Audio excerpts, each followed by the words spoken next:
Printmaker, one of the best tools you can get for your studio is something that will help you apply even pressure from the substrate onto the matrix to create an even transfer when you're doing processes like pronto plate lithography, monotype printing, Xerox lithography, intaglio and relief printing.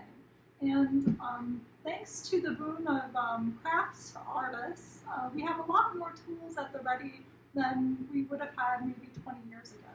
On the market now are a lot of tools that are used for cutting shapes and embossing, so a die cutting and embossing machine used primarily by crafters. And there are different types of models of these machines, from lower end models used for home crafters to professional models that are used for more industrialized workflow.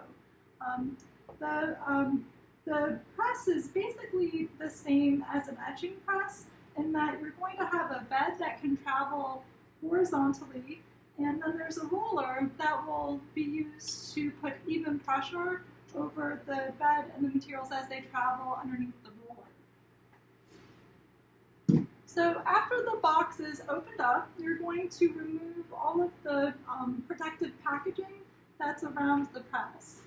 And for that, you'll need to have either an X-Acto knife or a pair of scissors.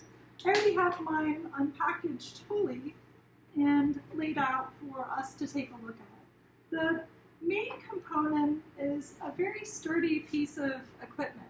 So it's hard to see how much it weighs, maybe 5 or 7 pounds, and it's an all-in-one unit, and it's very substantial. So it's a pretty well put together piece of equipment that should last for quite a while. There's a rubberized handle at the top to make carrying very easy and comfortable. Separate from that then is the bed support, and the model of Sizzix Big Shot that I purchased has several different supports that serve different functions for the crafting business. For us, we're going to use them to adjust pressure between the roller and the bed. Now, one thing with the Sizzix Big Shot is that adjusting pressure for printmaking is a little bit more challenging in that you'll have to adjust the thickness of the bed that's traveling through in order to adjust the pressure between the roller and the printing matrix that's going through. So after you get your Sizzix Big Shot and you do a few experiments, I recommend taking one of the layers from the bed and using it as a template to cut additional materials that can then be used to adjust pressure, from mat board, thicker paper like cardstock, and even some thinner papers for fine-tuning the adjustment.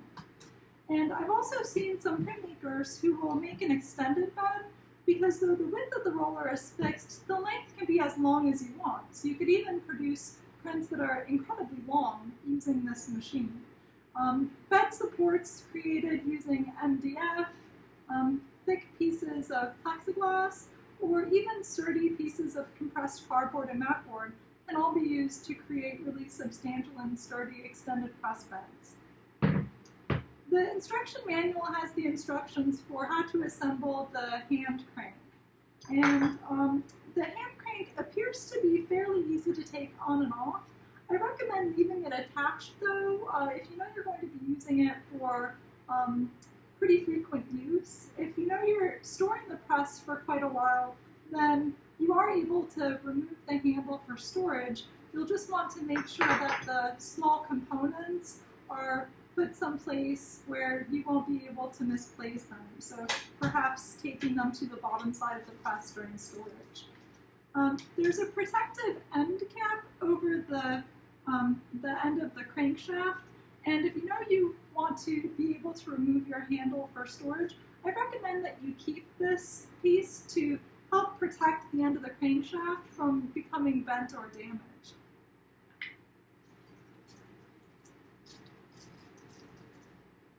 You'll have a small wrench that's included that fits really well into the provided screw. So there's a screw, a washer, a protective end cap, the wrench, and then of course the handle itself. So the handle has a square opening that fits very well underneath the end of the square crankshaft.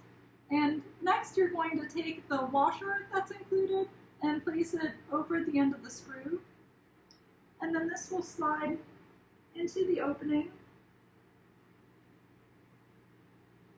I like to hand tighten first to get the screw threaded.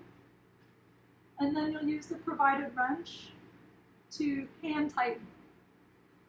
And I find that it's very useful to hand tighten and not to put too much pressure, because that's a fairly fragile piece of the press and you don't want to strip the threads of the screw. The protective end cap, I would say, only put on if you know you want to leave your handle on for an extended period of time, because it is a little tricky to take on and off. It can be accomplished easily using a knife to slide between the edge of the handle and the end cap, but you could potentially nick the end cap through that process. So I would say put on for protecting the end of the screw and for aesthetics if you know you're going to be leaving the handle on for an extended period of time. And there you have it. So after this, you're ready to begin experimenting with